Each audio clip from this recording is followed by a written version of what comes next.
You watch him from a calm distance. Late 30s, familiar lines around his eyes. A body once eager that now moves with a careful economy. He blames late nights, missed workouts, another bottle of supplements on the shelf. He pushes harder, trains longer, clenches his will like a fist. The result is always the same: short-lived spikes of hope followed by a deeper, quieter frustration. The narrator knows what he has not yet admitted. The body is not failing him. It is answering a story he has been telling it. From above, the pattern is simple and deliberate. An organism built for risk, direction, and expressive action learns from the life it lives. When days are soft and neutral, when impulses are endlessly contained and choices feel meaningless, the body adapts. Energy is conserved. Hormonal signals settle into a new baseline. This is not judgment. It is efficient biology responding to context. A steady, counsel-like voice steps in, not to reproach but to translate. Those symptoms, low drive, fatigue, lowered libido, are signals, not sentences. They point to behavioral habits, to routines that have reshaped more than time.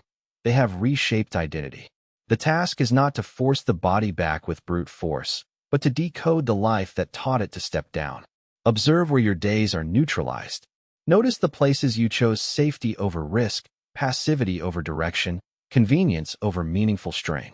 Reclaiming internal sovereignty starts with small, deliberate experiments. A purposeful morning that signals consequence. Movement that challenges pattern rather than just burns calories. Conversations that demand presence instead of scrolling distraction. These are practical psychology and habit pivots, essential groundwork that nudges biology back toward vigor.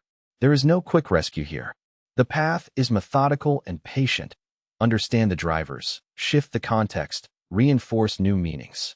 If you're a man over 25 looking for lasting change, this is the map you'll begin to explore.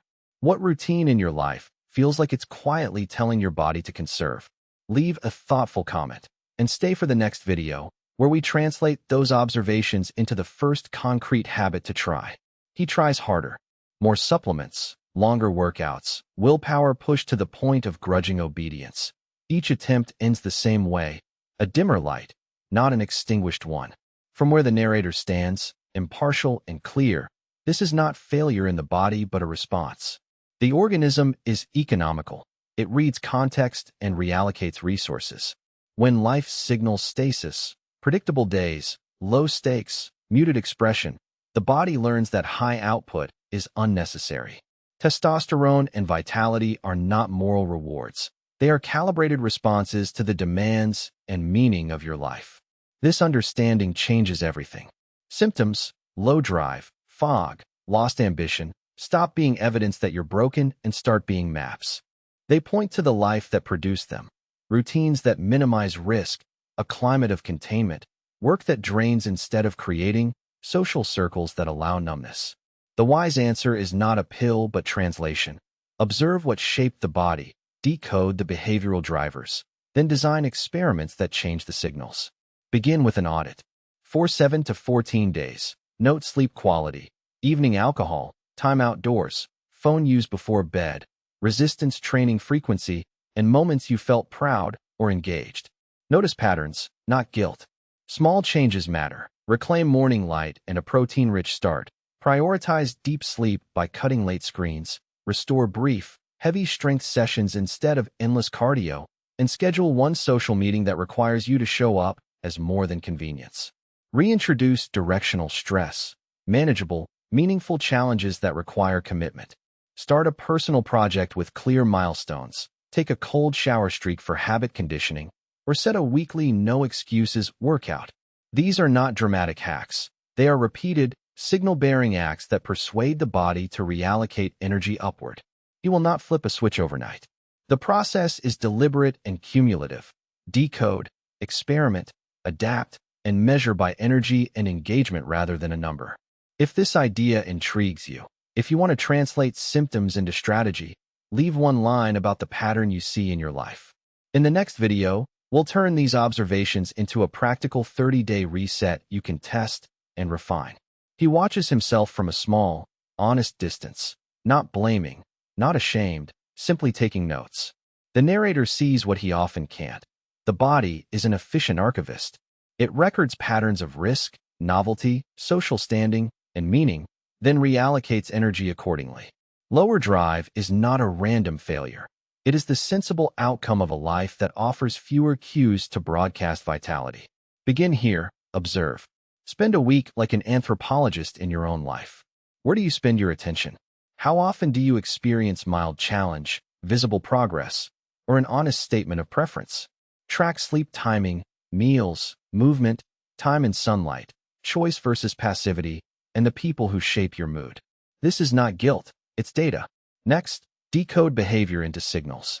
A late, fragmented sleep signals to your system that recovery and repair aren't prioritized.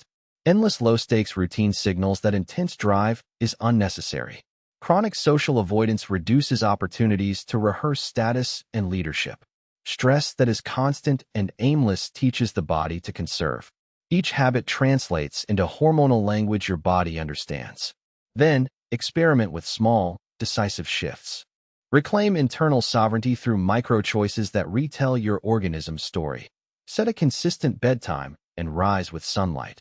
Choose resistance training tri-weekly and add short, intense efforts. Schedule meaningful social contact. A coffee with a friend who pushes you. Practice saying no to one passive demand each day. Introduce novelty, a new walk route, a class, a modest risk that carries real agency.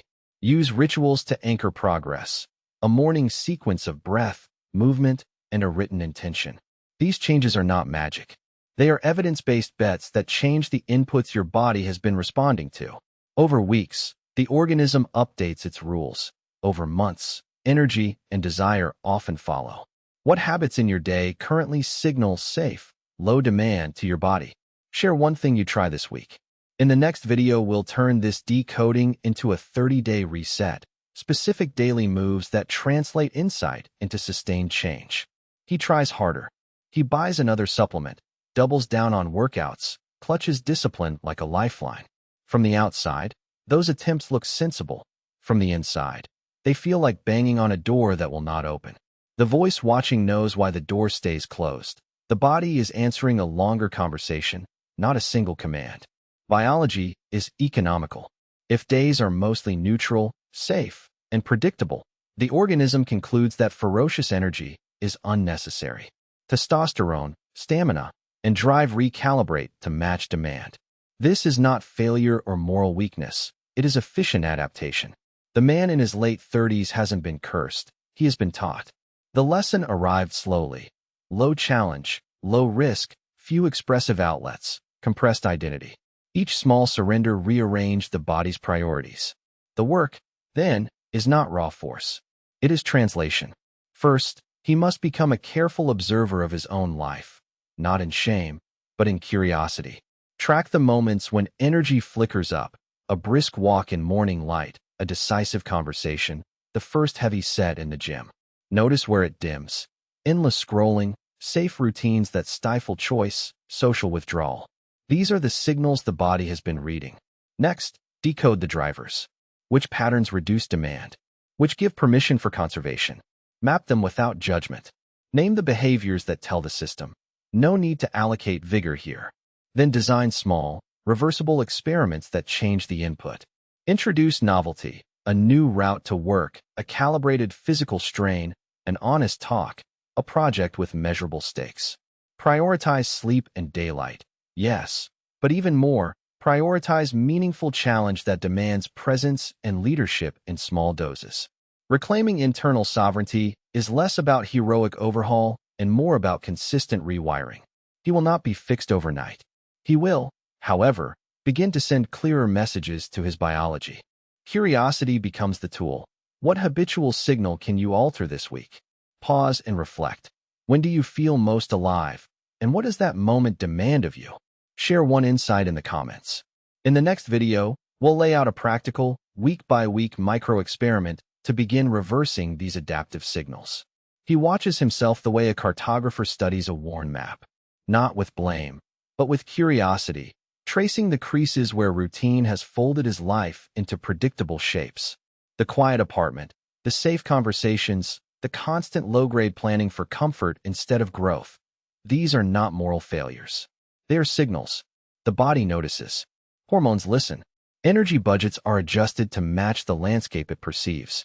From this vantage, the problem stops being a mystery of biology and becomes a readable story of behavior.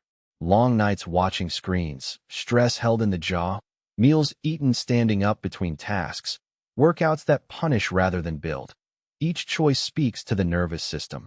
No need to allocate extra vitality here. Testosterone, in its economy, responds accordingly. This is adaptation, not betrayal.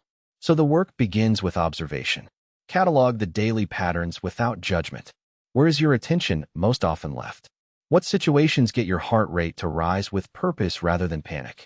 Which relationships energize you, and which flatten you? Once you can name the recurring rhythms, you can begin to decode the behavioral drivers beneath them: avoidance, safety-seeking, boredom, perfectionism, or unfamiliarity with meaningful risk.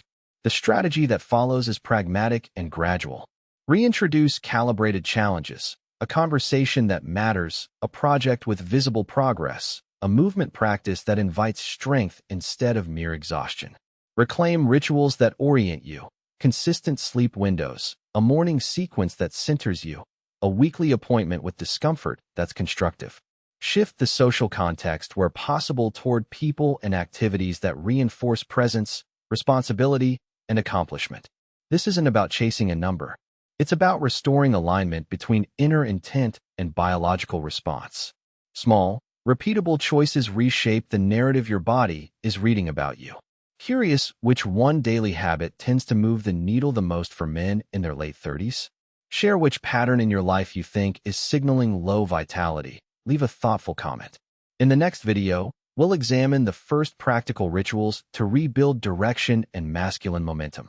He watches himself the way a careful observer studies weather, noting the slow drift rather than blaming the storm.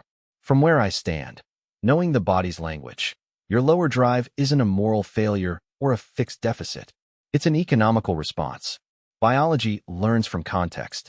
If most days are neutral, safe, and small in consequence, the organism reduces resources it deems unnecessary.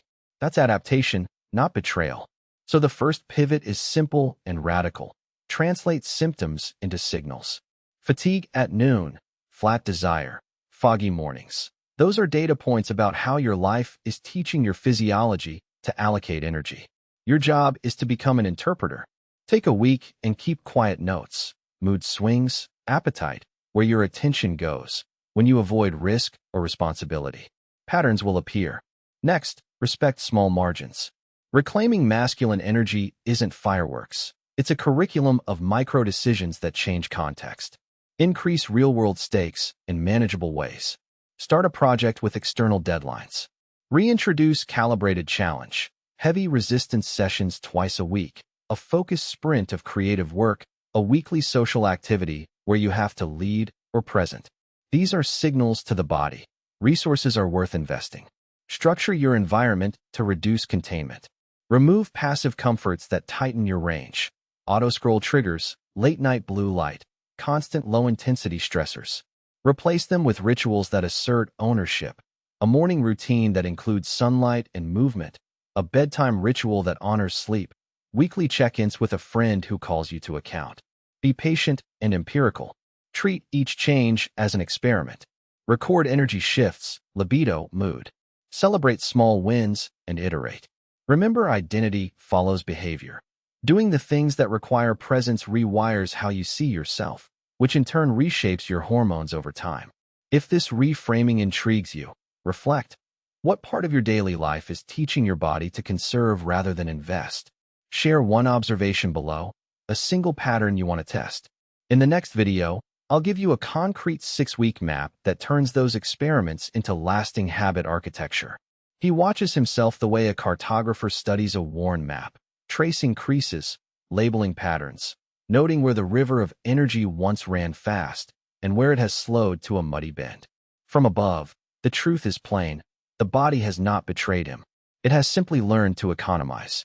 In long stretches of predictability, of low emotional demand and risk avoidance, the organism downshifts. Vitality, like any resource, follows the signals it receives. This is the pivot. Symptoms are not failures, but messages. Low libido, tired mornings, a flattened appetite for challenge. Each one points back to choices and context that taught his physiology what to expect. The omniscient view lets us see how accents of life, chronic late-night screens, emotionally neutral relationships, a desk-bound commute, accumulate into a steady instruction to conserve. There is no moral judgment in that adaptation, only efficiency. The wise response is not to blast the system with supplements or punish the body with extremes. It is to decode the script and edit it patiently. Start by becoming a curious observer. Track the rhythms of your days for 2 weeks. Sleep quality, mood after meals, the half hour you feel most energized, the situations that spark flatness versus fire. Ask which routines reward passivity and which reward engagement. Then choose small experiments that speak to the underlying drivers. Reintroduce meaningful physical stress, short, intense effort that signals capability. Restore deep sleep rituals that tell the brain the night is safe. Cultivate moments of novelty and social challenge that remind identity to rise. Each change is a sentence rewritten in your body's story. This path is gradual. It asks for intention and small, repeated proofs. A cooler shower, a reclaimed morning without screens, a conversation that matters. Over months, these edits translate into a different internal economy. Not miracle cures, but structural shifts that favor sustained masculine energy. Curious which single habit most consistently nudges the body back toward higher drive? Reflect on one routine you can test this week and share it below, a quiet note about what you observed. In the next video, we will map a concrete 7-day experiment you can use to begin that rewrite. He stands at the window again. Same man, same late 30s body, but the story has shifted. What looked like failure, low drive, shrinking appetite for risk, a slow retreat from the life he once wanted, no longer reads as flaw. From above, it's clear. The organism always answers the world it lives in. When days are safe, small, and unvaried, the body conserves. When meaning is scarce and challenge absent, hormones follow suit. This is not betrayal, it is intelligence. So the work is twofold. First, notice. Observe the rhythms that taught his system to turn down the volume. The sleep stolen by blue light, the steady diet of convenience, the social circuits that avoid discomfort, the mornings that begin without intention. Second, translate those observations into strategy. Not grand, heroic overhauls, but steady, clarifying changes. Reclaim a morning ritual that signals purpose. Rebuild sleep like a non-negotiable repair cycle. Add strength training that demands and rewards effort. Reintroduce meaningful risk, small, frequent challenges that reteach the body to invest energy. Restore friendships and commitments that obligate action and reflection. These are psychological acts that remap biology over weeks and months. This journey doesn't promise instant reclamation. Biology is patient. It responds to context, not wishes. What it does promise is responsiveness. If the context changes, so will the signals your body sends. Consistency compounds. Tiny habits become narrative threads that, woven together, reorient an inner economy of energy and drive. Before you close this chapter, pause. What single daily gesture, sustained for 3 months, would begin to tell your body a different story? Name it honestly. Put it in the comments, one sentence. Your choice may be small, but it will be the first true message you send to yourself. Curious how to build that 30-60-90-day pathway with specific, testable habits? In the next video, we'll map a practical starter plan, morning rituals, strength protocols, sleep rules, and social practices you can measure. Come back ready to sketch your first 30 days.